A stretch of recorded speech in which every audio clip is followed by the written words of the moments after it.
attention. Mark Dehnert will now speak to you about changes in the law with SB 863 and its effect on lien claims.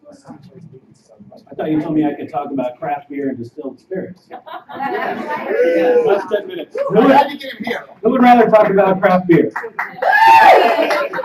Can we give them CLE credits for craft beer? No? All right, we're stuck talking about pay your debt or waive. Talking about lien claims and IBR. Now, workers' compensation, you know, we like our acronyms: AME, QME, PNS, DOR. So what if we do for pay or reject or waive? POW is already taken, prisoner of war. Sometimes we feel like that, but it probably wouldn't be appropriate in circumstances. So let's see what we come up with.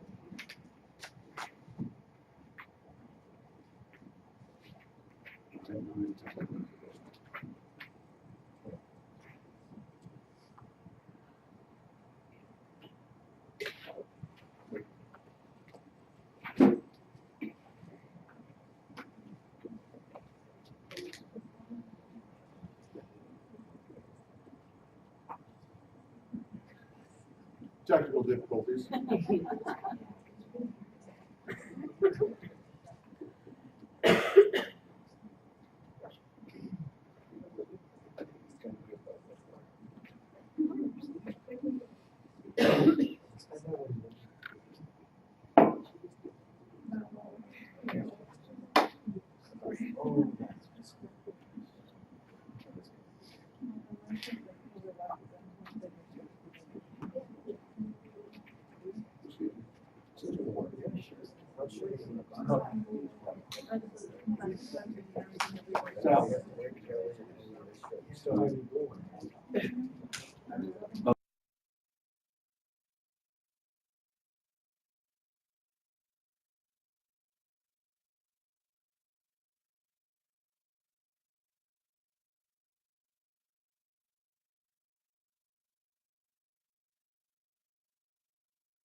Okay, pay, object, or waive.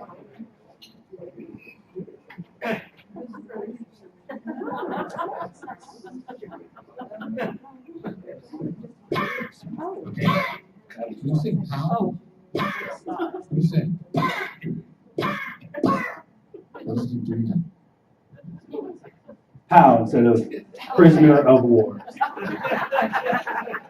As usual, we have the usual legal disclaimer that these materials are the opinions of our author, Jim, and they're not to be taken as specific legal advice. If you have any questions, feel free to go to Labor Code, talk to one of the great legal minds in this room, or if you're really stumped, go to Jason.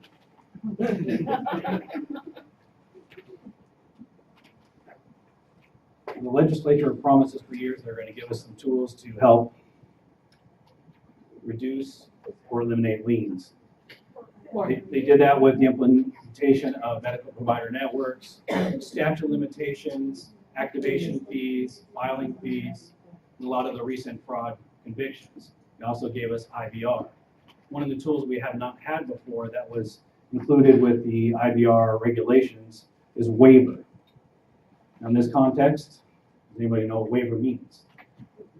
It means if you fail to do your duties and object, you will wave goodbye to your money.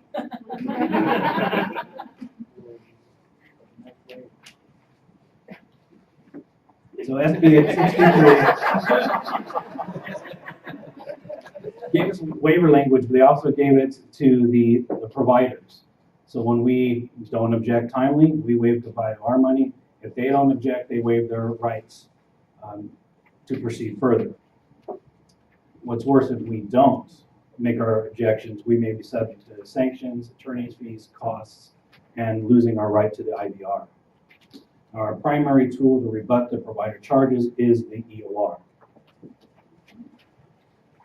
Going back to the beginning, let's talk about the three charges that there are out there. The treatment charges, those necessary to cure or relieve the effects of the industrial injury. The med-legal charges, which are to prove or disprove a contested claim, or costs, those that usually can't file a lien to collect those charges. That usually includes interpreters. Also, there's some 5710 fees we talked about before. To be reimbursed, the provider has to start by, sorry, mic difficulties. The provider has to start by,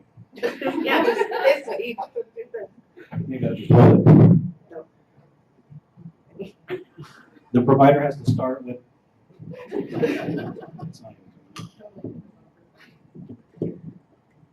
the provider has to start by giving us a valid bill, and then we have to respond with an EOR. So you think of it like a tennis match. Can I do it without this? Talk loud. All right, hang on.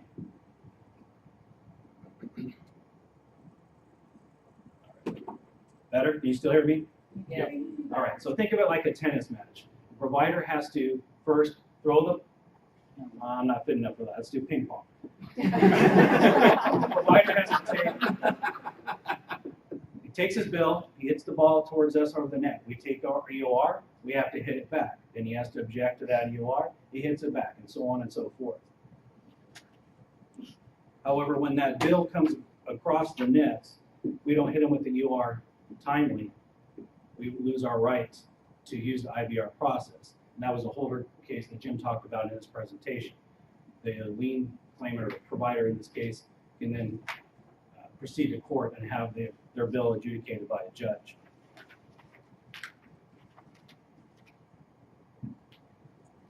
What are treatment costs versus the med legal costs? You all know 4,600 talks about what defines treatment.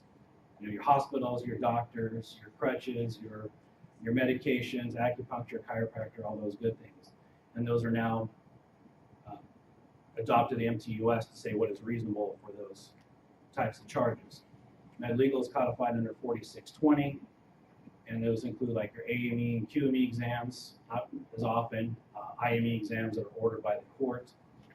Also some experts usually hired by the applicants, such as vocational experts.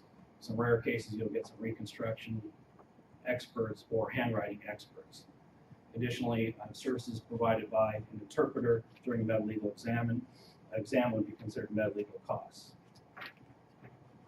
And occasionally the copy service charges. The similarities and difference between the type of charges. Claims administrator has 45 days to respond to the medical treatment charges, while the med legal, they have 60 days to respond. In both cases, the labor code and regulations tells us that whatever objections we have to their bills has to be set forth in the EOR. Again, it's not, wait. In both cases, if the only dispute is with regards to the reasonableness of the charges, the only avenue that they have is the IVR process. In the treatment charges, if an objection is not raised in EOR, then the provider can say that the objection was waived. In med legal, it is deemed waived. So in other words, if you go down to court, it's on the provider to argue that you waived your right if it's a treatment charge, whereas if you're going to trial on a med legal charge, the provider doesn't have to raise an issue, the court can deem it to have been waived. The labor code and the regulations set forth in this lovely slide the numerous things that have to be set forth in your EOR, including the amount of the items or procedures billed, the amounts you paid, the basis for any of your adjustments, any additional information required to make a decision, or if a denial is for something other than the reasonableness of the charge, you have to state what that reason is. You have to tell them the time frame they have to raise the objection, and you have to tell them how to do it and who to contact, and also that their only avenue is either the second review process or IVR, depending if you're in the labor code or the regulations. Nothing in the labor code allows us to make any objections other than they're laid out in the EOR. So if you're in a deny case and you're not doing a bill review, depending on what your particular companies do, you can't set forth, set out your usual objection letters, but the objection letters still have to contain all the information in that last slide as if it were a regular EOR. You can call it an internal EOR, something of that nature.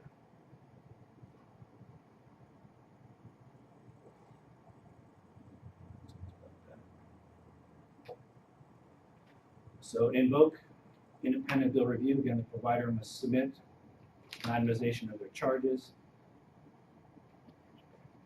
The itemization has to include the request for payment and identify all procedures and charges, a copy of all reports, a copy of the prescription or the referral plan if it's not from the primary treating physician, or any evidence that the services were authorized.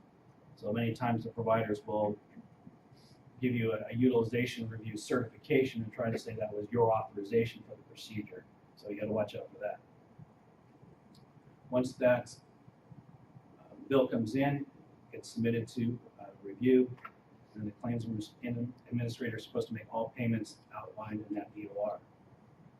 If you're getting duplicate submissions, like we talked earlier with the utilization review, you got to make sure that they're actually duplicate and not some additional procedure that wasn't in a previous bill.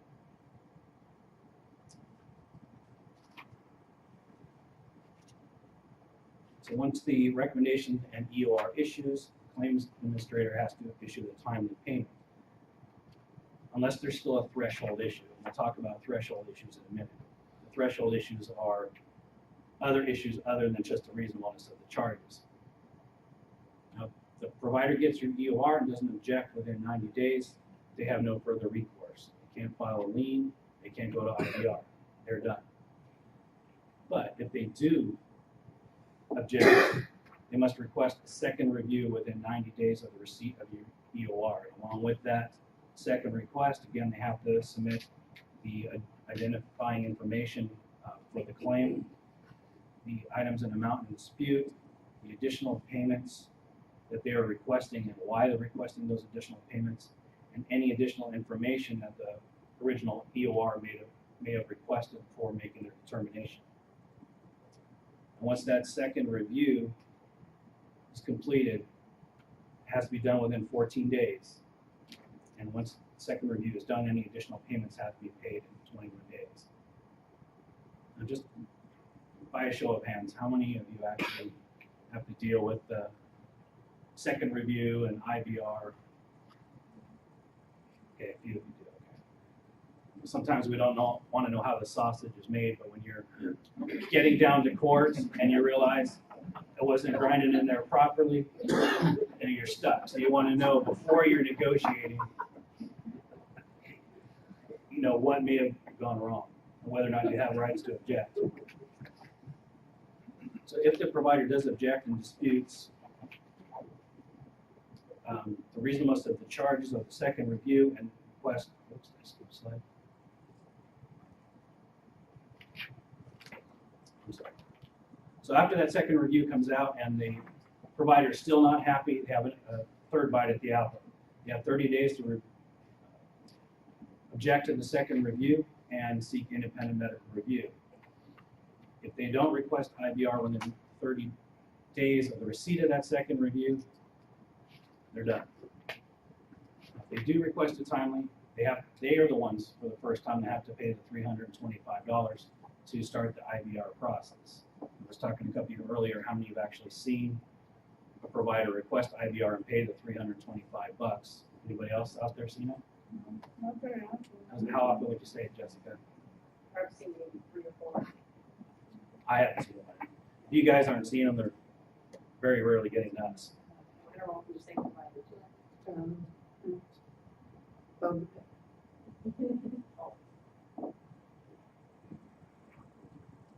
So at any time during this process, if there are other issues other than the reasonableness of the charges, like the threshold issues we'll talk about in a minute, the timeframes to go to IVR or even second review prior to that are told until that threshold issue is resolved. And that can be like a denied body part, where you're waiting for an AME to comment whether or not the back is part of the claim, or whether or not the entire claim is AOE, COE, maybe even have a UR decision pending whether or not the type of service requested was reasonable.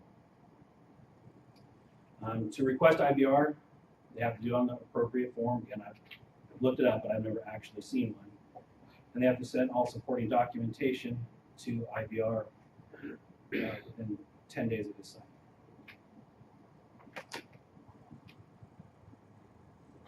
Same forms need to be submitted to IVRs with the second review, except for the addition of the second review, the additional charges that you're requesting beyond the second review, and the $325.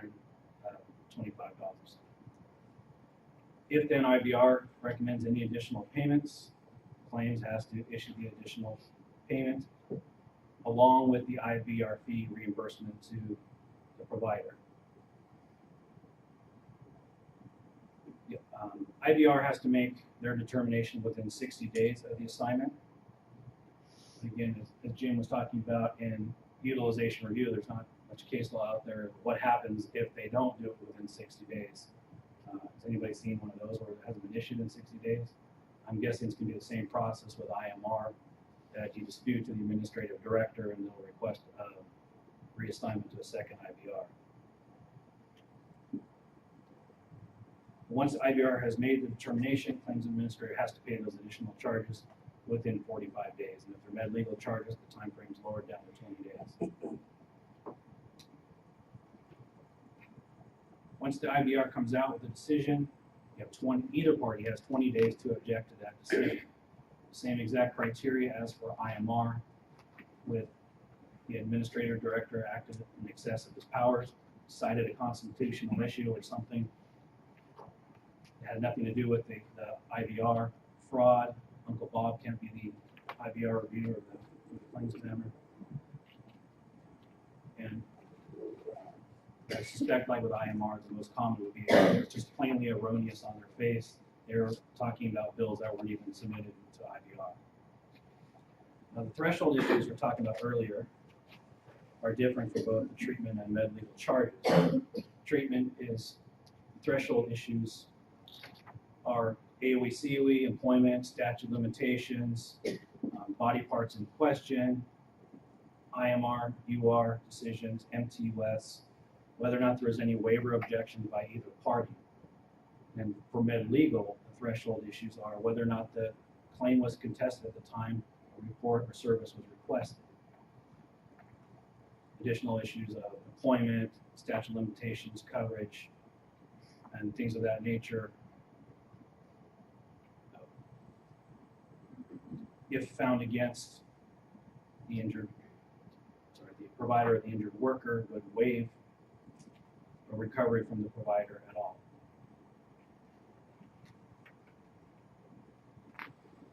So your med legal reports usually start with a contested claim, and the claim has to be contested at the time the report was requested. So if there's no issue of compensability of claim, TD, body parts, if there's nothing at issue at the time the report requested, it's not a true med legal report.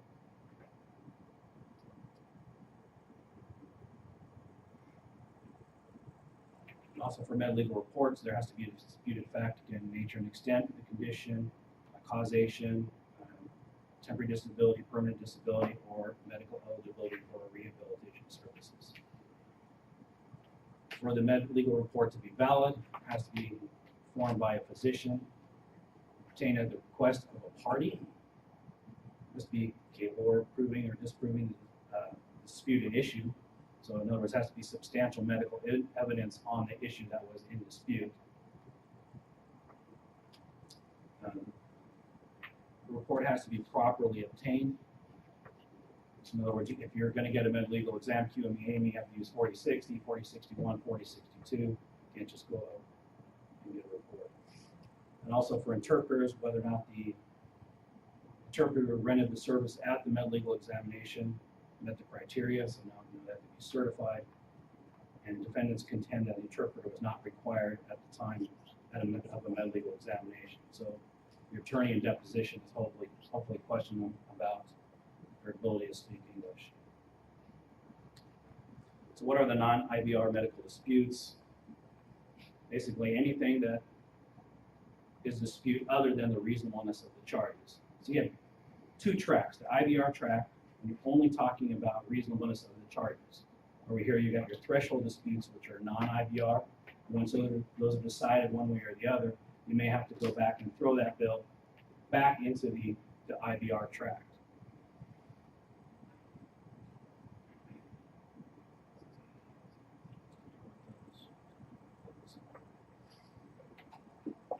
For med legal services performed prior to 1/1/13, their process is to file a lien. They don't fall into the IVR category yet.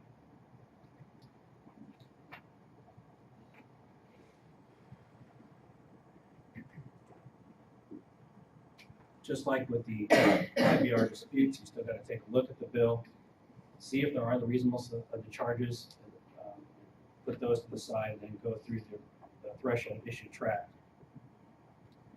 Again, if the claims administrator fails to pay any of the reasonableness of the charges, start the IVR process.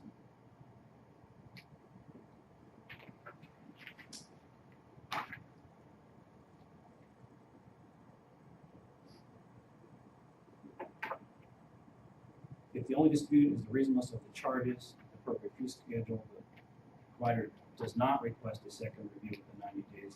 If they don't do it, then the bill is deemed satisfied. At that point, the provider can have the option of filing a lien. If the claims administrator denies payment for any reason other than the reasonableness of the charges, appropriate fee schedule, the provider has 90 days from service at UR to object, or they can file a lien. If the provider timely objects to an EOR that denies payment for any other reason other than the reasonableness of the charges, the claims administrator is supposed to file the petition for determination of non-IVR med legal dispute, and at the same time file a declaration of readiness to proceed within 60 days of the provider's objection. How many of those have we filed? Big zero, who say? All right. If the claims administrator doesn't file a petition for determination of non-IVR dispute and the DOR, then the provider can actually file one. They have the choice of whether or not to file a DOR or hold that off, issue off to the end.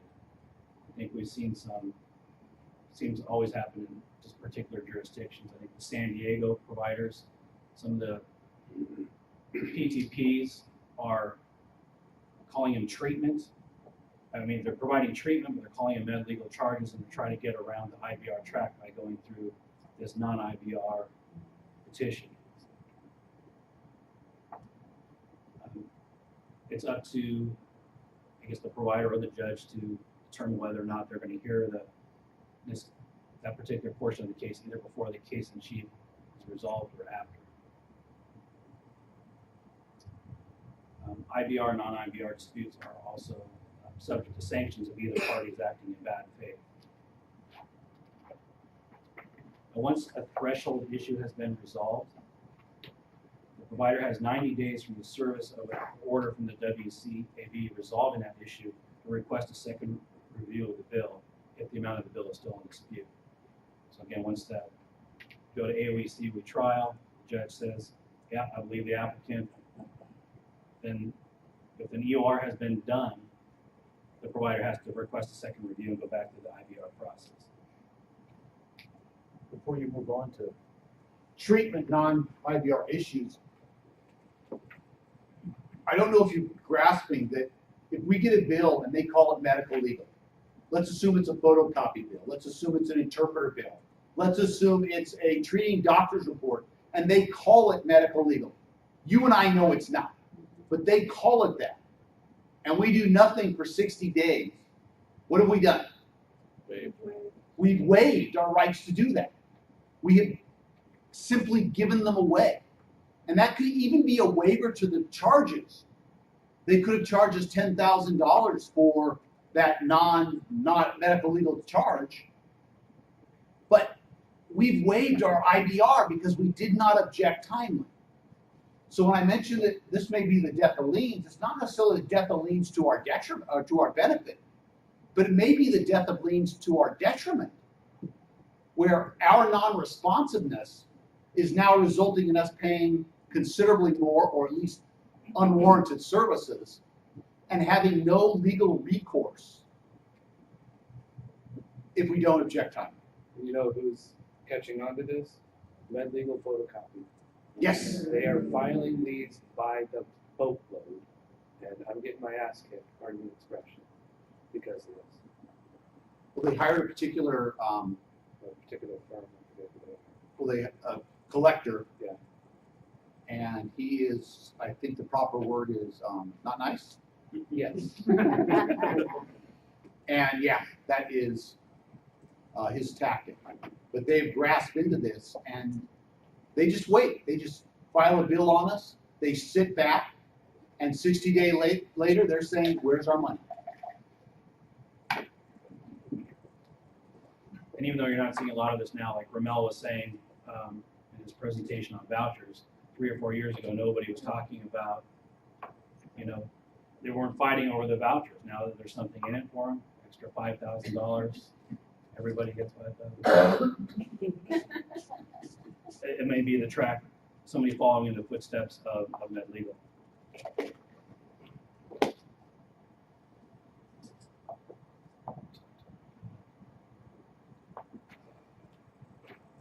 Now the non-IBR treatment disputes, again, you start from square one, you check, make sure there's no bills that are just for the reasonableness of the charges, you move on to the threshold issues.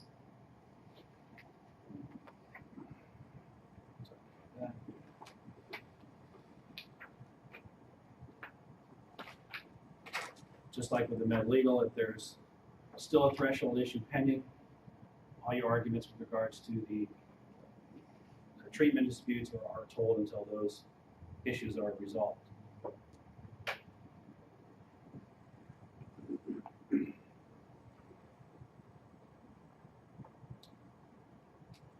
So if the provider contests the amount paid after receipt of the final written determination, following the second review, then the provider can request IBR, but again, that's after the threshold issue is resolved. So it's very similar to the same as the Med Legal process. Costs. Costs are generally those expenses that cannot be covered through the lien process. Briefly tapped on them earlier. They're your vocational experts, reconstruction experts, handwriting experts. You don't see those too often. The petition for costs not supposed to be served until at least 60 days after a written demand for reimbursement. So you're probably seeing most of those when the applicant's attorneys are requesting 5710 fees. And they're leaving the deposition with a little scratched out petition, walking straight to the court, getting an order the same day. Technically, they're not supposed to do that. You could raise costs and sanctions if they've requested more than they should have. Usually there's no harm, no foul. You don't want to spend attorney's fees fighting a petition if whatever they request is reasonable. The petition for costs can only be filed by an employee or an agent for the employee. Dependent of a deceased employee, defendant, or an agent for the defendant, or an interpreter performing services at the appeals board. You know, typically Los Angeles, WCAB, anytime there's an interpreter at the hearing, they already have their petition for cost for interpreters' fees filled out. The judge will issue a notice of intent to issue those fees right then and there.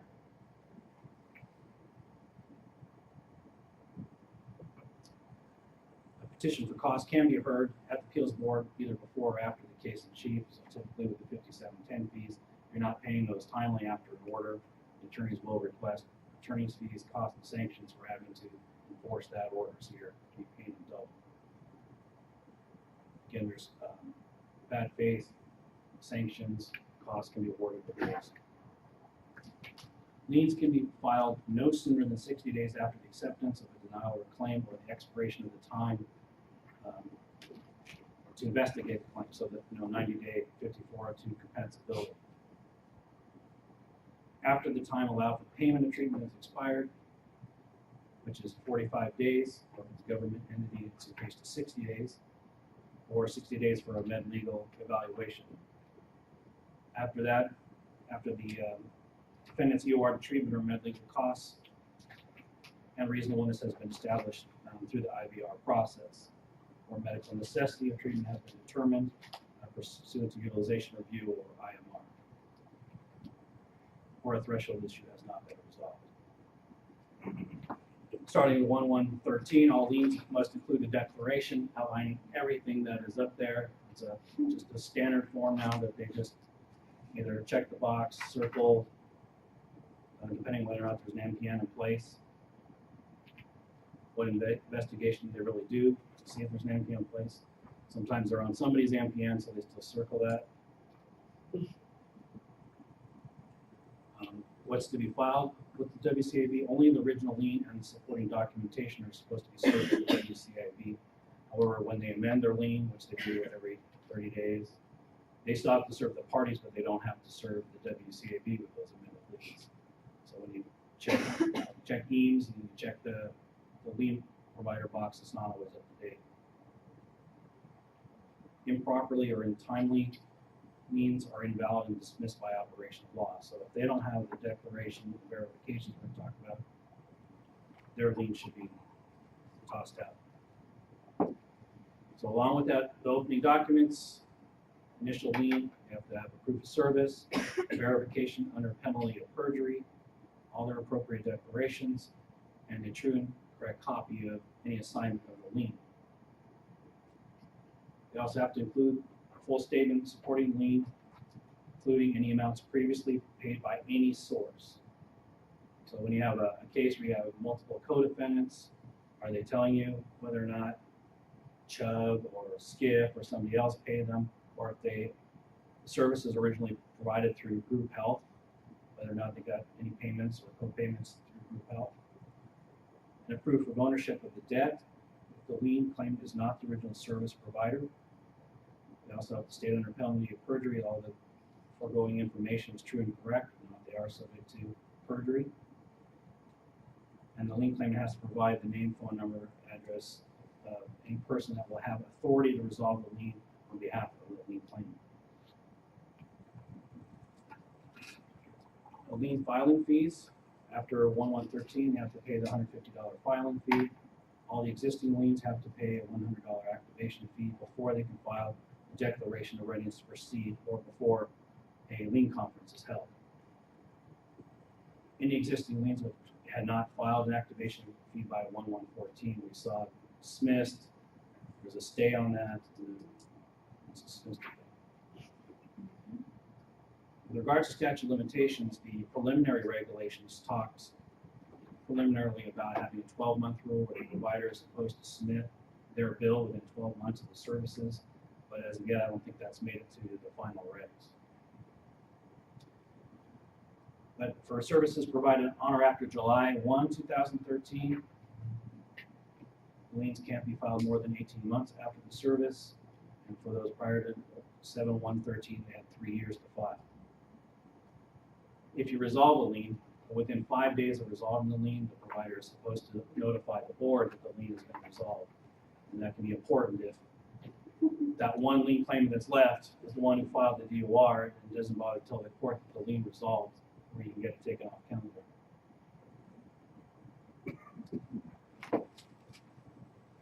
The provider can recover their filing fees or activation fees by agreement of the parties. Really? Is anybody doing that? Anybody agreeing to pay a filing fee or activation fee? If the lien claimant made a clear demand in writing no less than 30 days for filing the DOR, and the defendant rejected that demand in writing within 20 days, and then there's a final award awarding the lien claimant the same or more than they had demanded in their letter, then they can get their activation fee and filing fees back. For lien litigation at the lien conference, the lien claimant is supposed to notify all parties within 5 days of obtaining, changing, or discharging representation. So our biggest problem is going down to the board, not knowing who represents who on what day. On Monday, this representative was doing this provider, play a game of chicken with you. Non-physician lien claimants are not entitled to medical reports except by medical release. So if they have one from the injured worker saying it's okay to provide them those reports, it wouldn't be in violation of HIPAA, or there's an order from the appeals board. Providers are not supposed to, they may not assign liens unless they are going out of business. Takeaways. If you're buying a craft beer that's very hoppy, you keep it stored. If the claims administrator complies with all the bill payment protocols, when the only issue is reasonable charges, there should be no liens. I said should, I didn't say there won't be. Liens should only be filed by providers regarding services on denied claims, denied body parts, or denied services. Exception is in neglecting or unreasonably refusing to provide treatment. So if a physician steps in and has to provide some emergency treatment that was not immediately provided, they could still file a lien. After 1113, there should not be any more med legal liens. All med legal liens are supposed to be resolved through the IVR process or that petition for determination of non-IVR that nobody's seen. If you don't follow the non-IVR med legal payment protocols, you could have significant consequences, which include attorney's fees, costs, sanctions, what we talked about. Interpreter has to file lien for services rendered at any med legal treatment appointments. And lien claimants can use the regs to adjudicate compliance with the post-1113 bill of payment protocols. I still wait. Yeah. Pow! Next question. So a question about their calls to collect. So I've been previously told that if you're represented by an attorney, they're not allowed to call you, and if they continue to do it, you can threaten to file a petition for harassment. How often does that actually happen? And how often would that actually be enforced?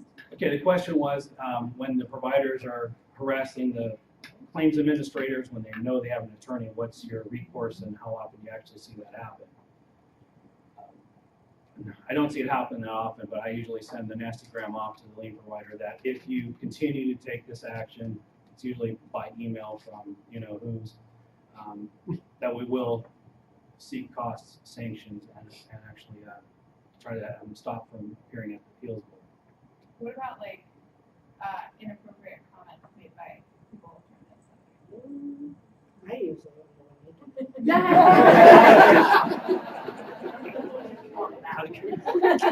The question was about inappropriate comments made by lien claimants. You just have the same recourse as if it was. I had a lien claimant tell me to stop crying like a baby. So yeah, trying to get that one. Not. Document in your claim notes. Yeah. Raise costs and sanctions. Okay. Start off with, what was your name again? Oh, we know Bob. his name. Yeah, it's Mars. He's down here with PDA. Oh, yeah, you can work. That's why I was telling you can only negotiate in writing, Yep. protect all parties. Yep. And if he calls again, I don't accept the claim that calls on it. Yeah, he threatened to call the CEO of my. oh, Yeah, It no, was like, let him go. I want to see that one happen. Yeah. He and I got into it for 48 hours once regarding it, and he told me, be a grown up, be a man. Yeah. Stop saying that, He I'm told me, calling you. yeah. And so that was my basis for my cost 5813 at the board. We got it against him. So you can get a petition for costs. But what you want to do, you want to make sure that if you're going to file that petition for costs, or if you're going to seek a cease and desist order, that you have documented adequately each entry. Because to say it happened once, that's not so bad. I promise you, he's going to say, I never said that. Yeah, it's 12 times and it's documented, yeah. And on every case too. So if you keep the notes running from Smith claim to the Johnson claim, it's the same problem happening over and over again. And I think John was successful because he had an email. I had 6 pages of email that was included with my petition. He only negotiated with him. And I actually recommend you saying we can only conduct negotiations in writing to avoid any miscommunication. Right. I don't want you to misunderstand. I don't want me to misunderstand. So send it to me in writing. with all supporting documentation. I mean, I told them to just write to my defense attorney, because I hadn't. That works. But, yeah. Other questions? All right, thanks for bearing with me.